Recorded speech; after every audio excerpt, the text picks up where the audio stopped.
Hello, my name's Adrian Simpson. I'm from the Chartered Trading Standards Institute, and today we're going to talk about the green economy and how it affects trading standards officers.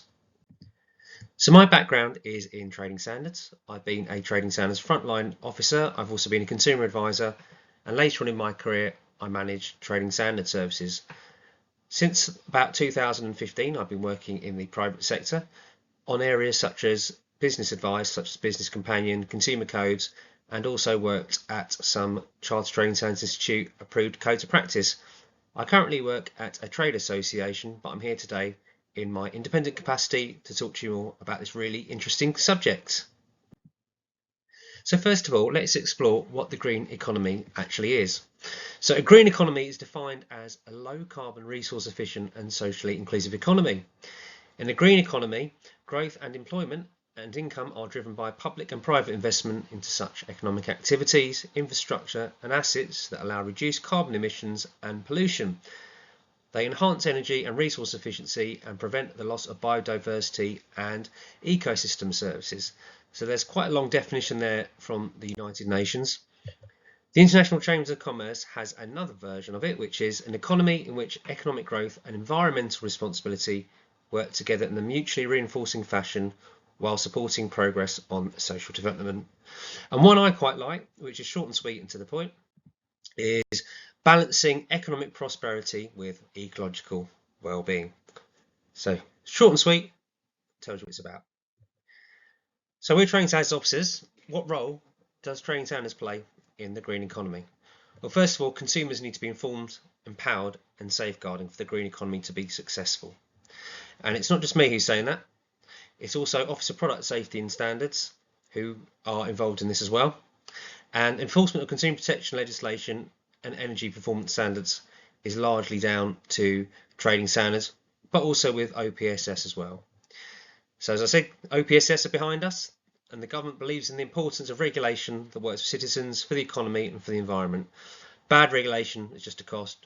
Good regulation provides necessary protections, gives confidence and certainty to business and supports fair and effective competition. So that is in a document delivered by the Office for Product Safety and Standards. And what is the government doing on net zero? Well, the government has set a target for the UK to become net zero by 2050. We're already on track to deliver that. Currently we are exceeding our targets at the moment, and we're pleased to say that some of the ambitious targets that were set that could have caused problems for UK families have slightly gone back. So for example, the rollout of electric vehicles. So from 2030 there was to be no more sale of internal combustion engines, which is petrol and diesel, but the government has slightly relaxed on that and put that back to 2035. Now there's lots and lots of definitions in this area. Net zero is probably the first one that comes up. So net zero is best defined by the United Nations as cutting greenhouse gas emissions as close to zero as possible, with any remaining emissions reabsorbed from the atmosphere by oceans and forests, for instance. So as I was saying, the UK has committed to reach that in 2050. And carbon neutrality, so have you heard the term carbon neutral? And it's defined by the European Parliament as having a balance between emitting carbon and absorbing carbon from the atmosphere in soil, forests and oceans. And moving on to one that causes a bit of controversy, which is carbon offsetting. So carbon offsetting usually involves a business calculating the amount of carbon emitted and then offsetting the same amount through activities such as planting trees. The reason why this is considered slightly controversial is that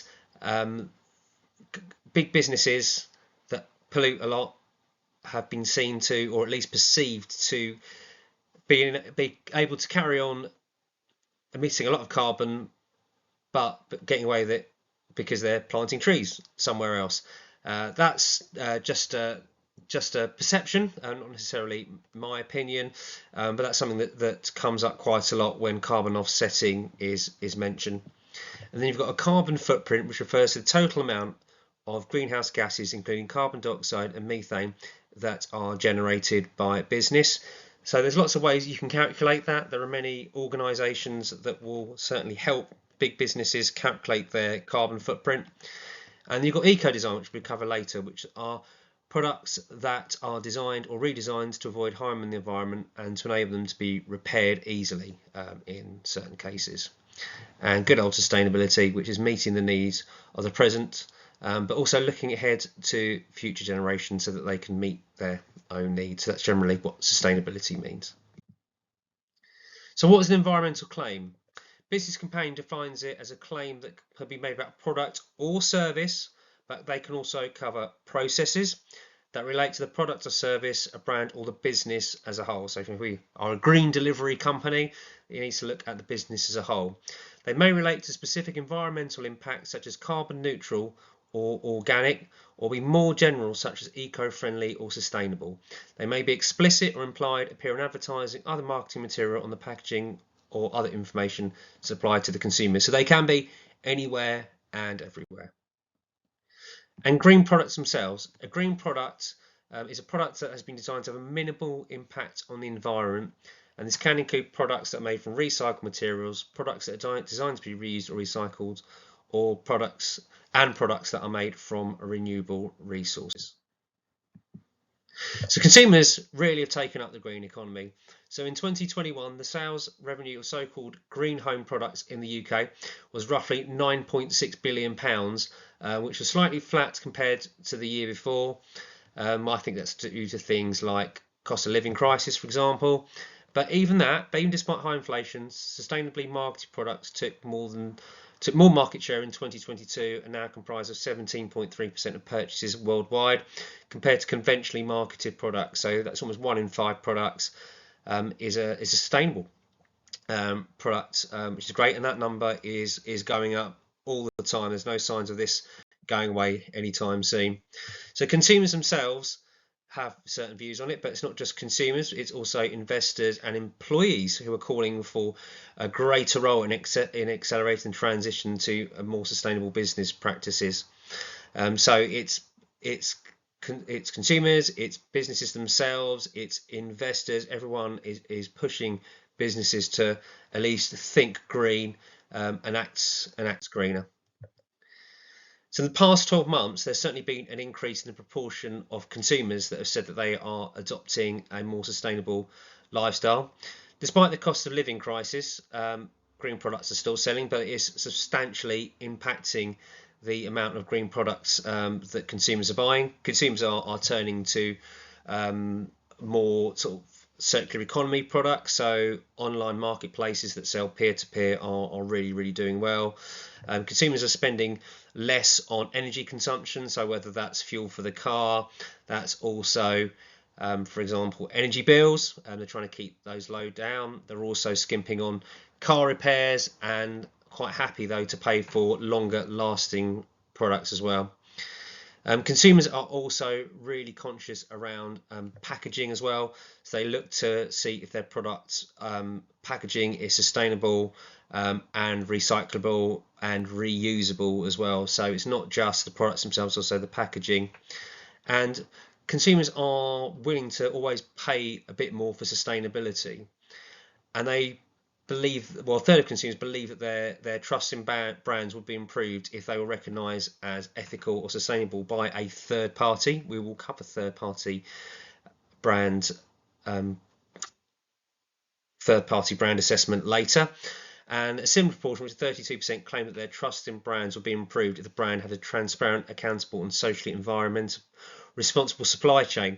So it's really interesting that they're bringing supply chains into it now. So it's not just the product itself, but it's the process, the way the product's made, it's the way the product's marketed, and it's the way the product goes through the supply chain. And there's increasingly an amount of responsibility on supply chain, especially around packaging. So we're going to look at consumers of the future now. Well, why are we looking at consumers of the future? Well, because they are now becoming economically active in the retail and manufacturing sector. You don't just look at what's in front of you, you look at 3, 5 and 10 years into the future.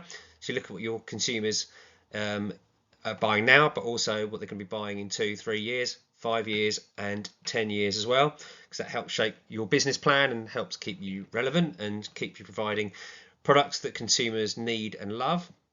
So I picked Generation Z here, or Gen Z. So it's those who are lucky enough to be born between 1997 and 2012, and they're the most diverse and digitally connected generation in history.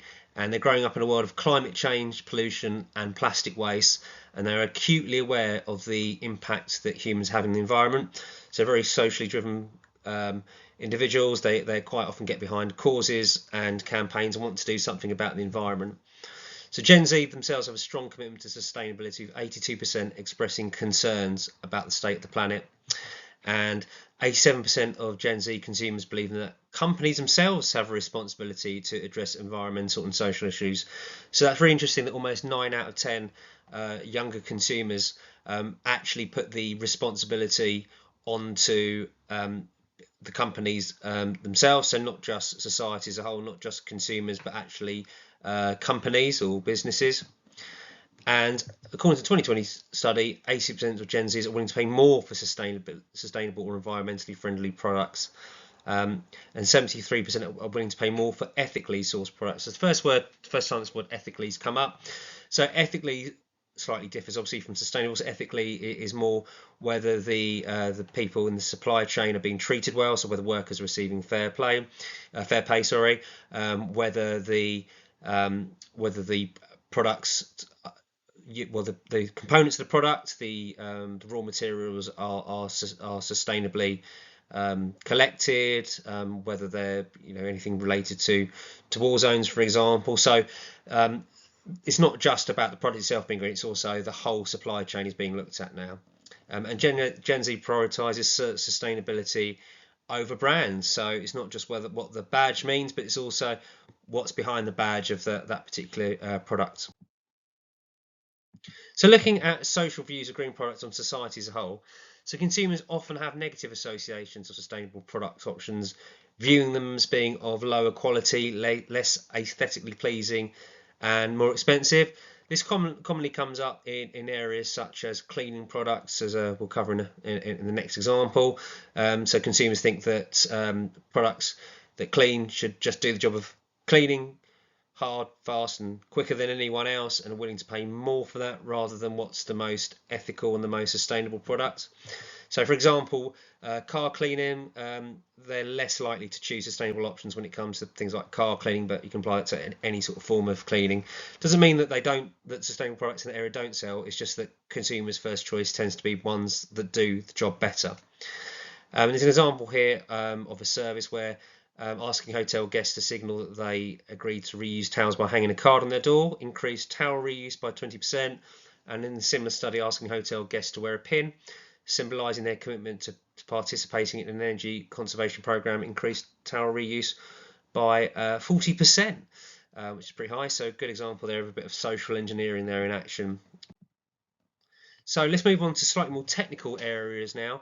So first thing I'm going to look at is packaging, and what you'll notice in the following slides is that there is some divergence. By that I mean sometimes England, Wales, Scotland and Northern Ireland differ from when they implement rules and regulations, and in some cases how they implement different rules and regulations. This is quite often because environmental policy is actually set by the devolved nations themselves. But also we'll be looking a bit further on into the EU, where divergence between EU and Great Britain is happening at a pace. So that's where EU law is going to differ from GB law. So you notice I'm saying GB law or Great British law. That's because Northern Ireland, for pretty much every rule and regulation, is still part of the EU, or at least considered to be part of the EU for regulatory reasons. So what that means is that goods placed on the Northern Ireland market will have to comply with European Union regulations.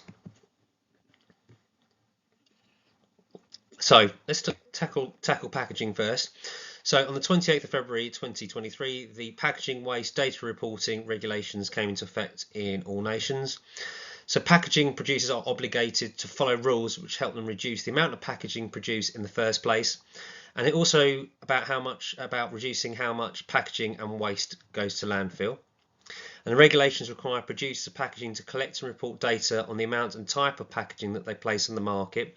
The data is required to calculate the fees that these producers will be required to pay over the cost of managing this packaging as part of their extended producer responsibility, or EPR for packaging, which has started this year. So you'll hear the initials EPR quite a lot, and that's not just in the context of packaging, and there are other areas which we won't cover today, but are in other areas of sustainability where EPR is coming in. It's just really policymakers' way of holding producers, manufacturers more to account. And plastics. So businesses throughout the UK must no longer sell, supply or offer certain single-use plastic items. So single-use plastic bans, or SUP, is part of the government's wider world-leading action to tackle the scourge of plastic pollution and eliminate all avoidable plastic waste by 2042. So quite a long target. And the government has already banned microbeads in rinse or personal care products. So you might remember a few years you used to have shower gels that used to have microbeads in them. And has restricted the supply of plastic straws, stirrers and cotton buds in 2020. So there are different timelines there for implementation throughout the UK nations there. And the government has also introduced a plastic packaging tax, which is a tax of more than £200 per tonne on plastic packaging manufactured or imported into the UK that does not contain at least 30% recycled plastic. So you can see a theme here. It's very much around making the supply chain more liable. So the Packaging Essential Requirements Regulations 2015. Many trading standards officers will be familiar with these regulations, which obviously were derived from the EU, and they're concerned with environmental impacts from packaging and packaging waste, and businesses all throughout the supply chain, such as manufacturers, packers, fillers and retailers that make or use packaging for or its raw materials are required by law to ensure that a certain percentage of the packaging that is placed on the market is recoverable and recycled. And the regulations also require packaging to comply with concentration limits for heavy metals. And packaging must satisfy certain essential requirements relating to its size, design and manufacturer. And responsibility for that is anyone who first places the product on the market for the first time. So we can talk about energy-related products, or ERP. So on 1st of March 2021, certain energy-related products must have a rescaled energy label displayed alongside them at the point of sale. Those will be on the following slides. And from the 1st of October 2021, lighting products must have a rescaled energy label on the packaging showing an A to G scale. So you might remember they used to have A+++++. That's now gone. It's now A to G. So there are no different gradients within A, it's just A to G. It's no A++ or anything like that. So that hopefully should be a little bit clearer for consumers. So there is a rescaled energy label there. What might be of interest is that the energy label concept is from the EU. The EU doesn't recognise anything that mimics an EU energy label. So there's been a lot of problems placing the Great British Energy Label on some markets. So for example in Northern Ireland, so there has been some supply chain issues there around that, where retailers, manufacturers had to try and find a way around that, and you'll quite often see dual labelled products in Northern Ireland and elsewhere in the EU. So products within ERP scope must be supplied with an accurate printed energy label, and display an energy label at the point of sale if in shop or on a website, and have a reference to the energy efficiency class in visual advertisements, and be accompanied by a product information sheet, also known as a product fiche, a table of information giving specified performance data. Now another interesting point of divergence here is that in the EU they have a database called EPREL, E-P-R-E-L, which is the official EU or European Commission database, where manufacturers have to put the required product information there so consumers can check at a central source. The Great British government has not decided to go ahead with that, or go ahead with an equivalent in Great Britain. So manufacturers have to store that information either on their website or on a retailer's website. So you won't see any official databases here that have energy related products. It has to be on the manufacturer's website. And there's, as usual, requirement there to support technical documentation to allow the accuracy of the label and the fiche to be assessed. For example, if market surveillance authorities wanted to do that. So right to repair. Now, right to repair is a concept that's very popular in the European Union, not that well known in the UK. So in some areas you might notice repair shops or repair cafes. So this is sometimes where volunteers will offer to repair electrical equipment. It could be any kind of equipment, could even be textiles, just to try and keep products from going to landfill. So in the EU, there are big movements. There are charities devoted to this. There are pressure groups. There's a lot pushing for it. But say in the UK, it's a lot more quieter. It just happens to be within the eco-design regs.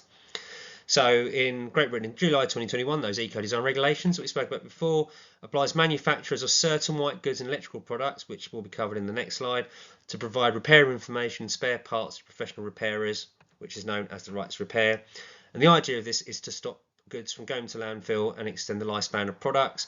It was something that was spoken about quite long before Brexit, so that's kind of why we've had to carry on with this. And spare parts must be available within 2 years of an appliance going on sale and up to 7 to 10 years after the product has been discontinued, depending on what product it is. And now these big issues over a professional repairer. Professional repairers are identified in the regulations as being able to access more spare parts and more detailed repair information than consumers can, just for safety reasons. So there's no legal definition in UK law as to who a professional repairer actually is. Some EU states have taken the measures of producing their own like Trustmark style scheme, so their own approved repairer scheme, so consumers can look up who a professional repairer is. Professional repairers can appear on a database, which helps them then deal with market surveillance authorities if that's necessary, or prove to manufacturers that they are a professional repairer. But there is no appetite in the UK for that to happen. So these are the product groups that are currently subject to right to repair, and I'll leave that up there for just a second. So let's look at eco-design and digital product passports. Now, at the time of recording, this is a very, very new announcement, although the concept's been around a while. It's just that very, very recently, in the last few days, the European Commission has agreed to take on this part as a policy. So this is eco-design and digital product passports. So the EU plans to adopt digital product passports of various industries, including batteries, textiles, electronics, furniture, plastic, construction, and chemicals. So a digital product passport will provide information about a product's environmental sustainability, and the information will be easily accessed using a QR code or even an infrared tag, and will include information such as durability and repairability, recyclable content, and availability of spare parts of products. The idea is it should help consumers and businesses make informed choices when purchasing products, facilitating repairs and recycling, and improve transparency about product life cycles' impacts on the environment. From a trading standards perspective, this could be very interesting because it should also help public authorities such as trading standards perform better checks and controls. It's going to be quite a while before that one comes in, but that certainly is looks like it's going to be made into EU law. Sort of carrying on with electronics, so that's waste electrical electronics equipment.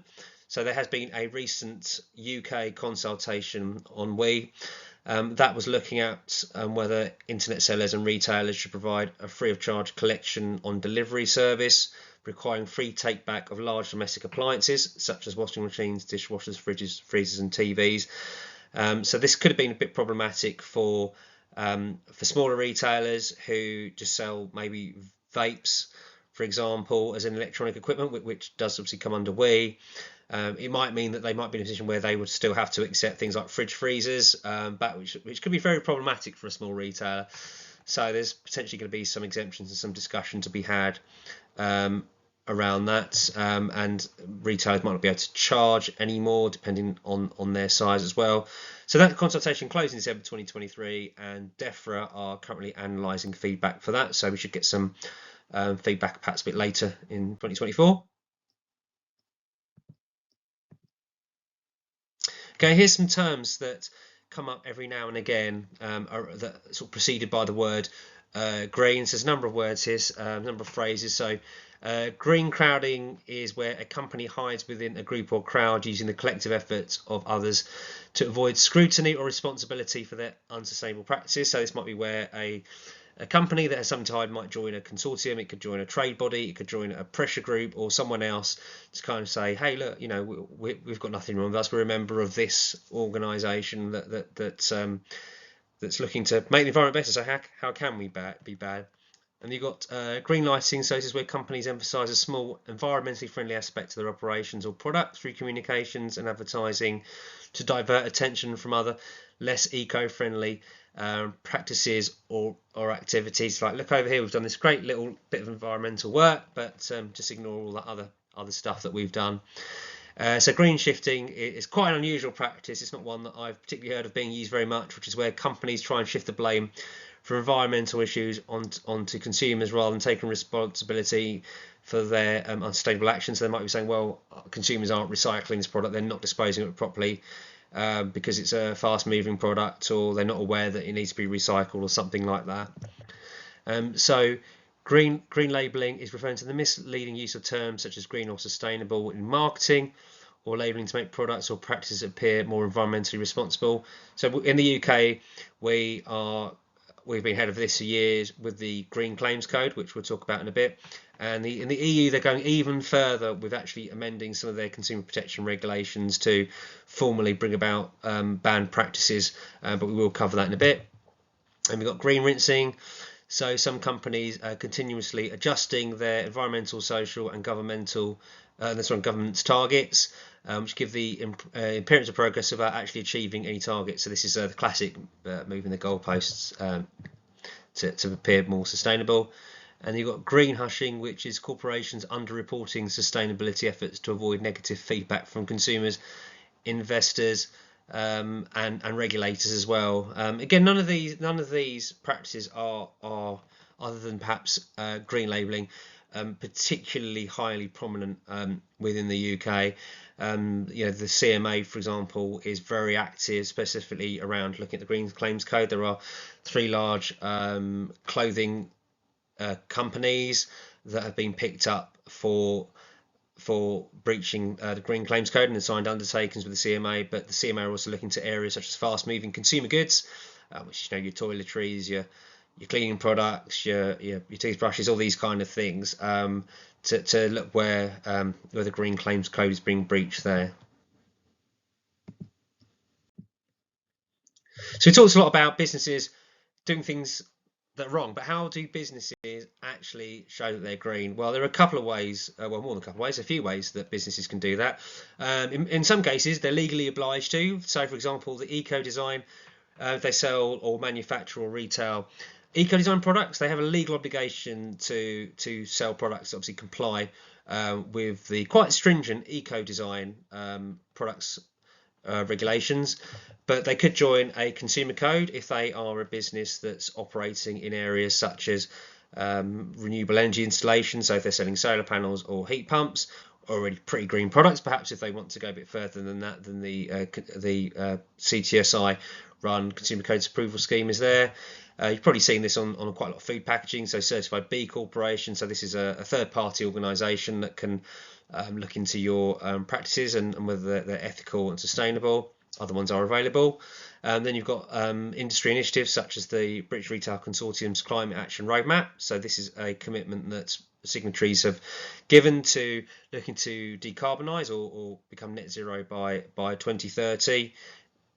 Again, other trade associations do that, but there are things like British standards and PASs, so publicly available specifications. So there's one here which is BSI ISO 14068. So this is a standard that businesses could use to demonstrate a compliance and a commitment towards net zero. There are many other standards available. We'll just have to pick on that one. And there's order standards. We've got things like a PAS, so publicly available specification, which is not a standard but best practice guidance around particular areas. So this one PAS 2060 is requirements around demonstrating carbon neutrality as well. So there's plenty available, and there are consultants and lots of private bodies who can help you, or help businesses, should I say, show compliance. So the Green Claims Code, probably quite familiar to trading standards officers, but if not, certainly make yourself aware of this. It's been around a while now, so there are 6 principles within it. Again, I won't go into these in great detail because I believe that these are quite familiar to trading standards professionals, but if not, you can pause and take a look at it, or you can have a look at the Green Claims Code itself on the Competition and Markets Authority website. So advertising is unfortunately an area that is rife with green claims, misleading green claims, and the Advertising Standards Authority actually have a section within their code which actually goes on about full life cycle claims. So if I haven't emphasized it enough, something for businesses to be really aware of is they need to look at whole claims. By that I mean, you can't just emphasize one particular part of the product being green. You've got to look at the whole product itself. If you're looking to describe yourself as a green company, are you green all the way through? How do you demonstrate that? Where's your evidence? Where's your verification if you need it to show that you've done that? You can't just make these claims.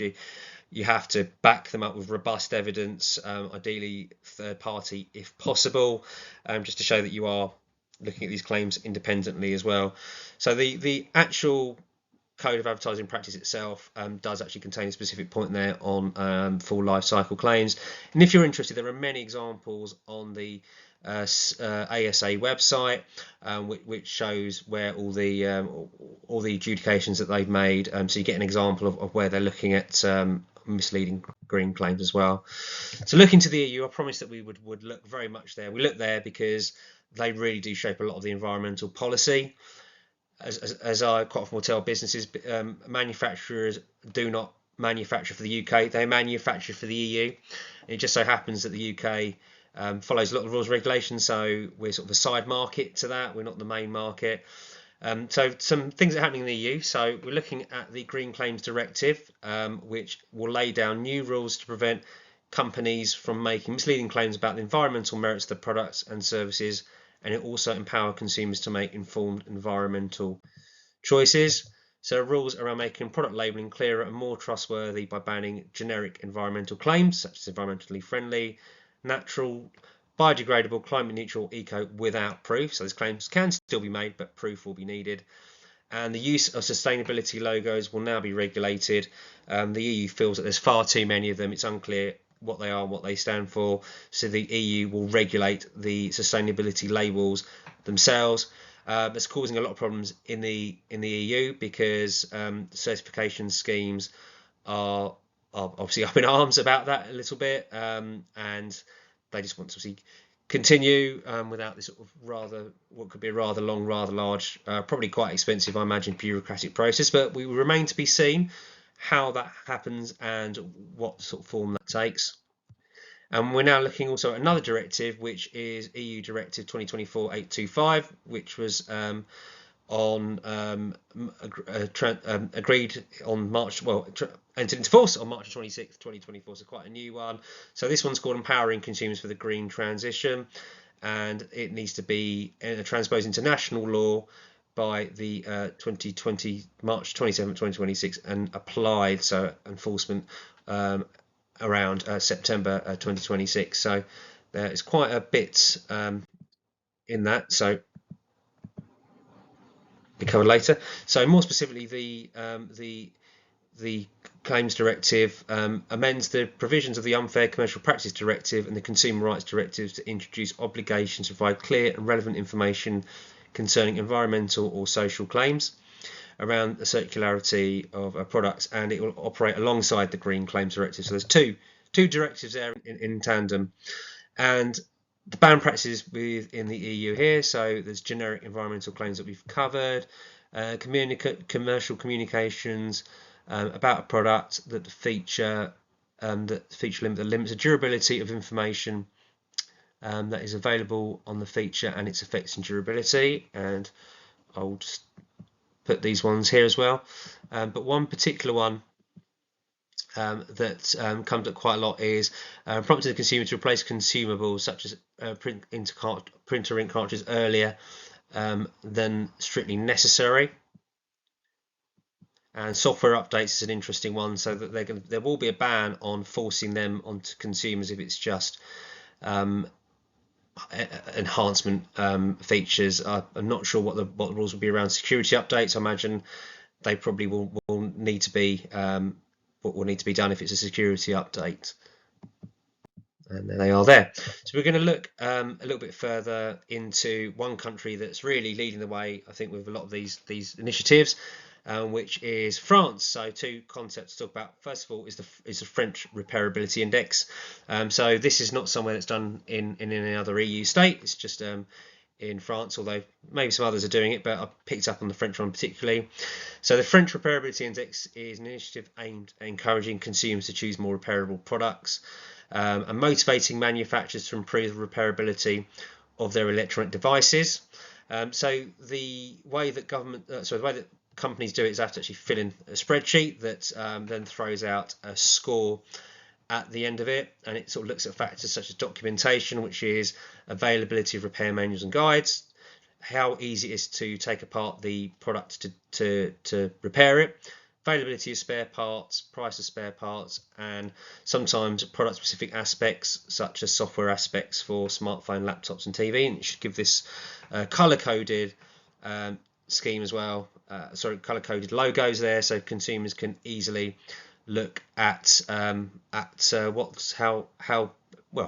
easy it would be to repair. Well, that's the end of the presentation. I hope you found it really useful. If you want further information, you can go to Business Companion or Regulators Companion to find out more. Thank you.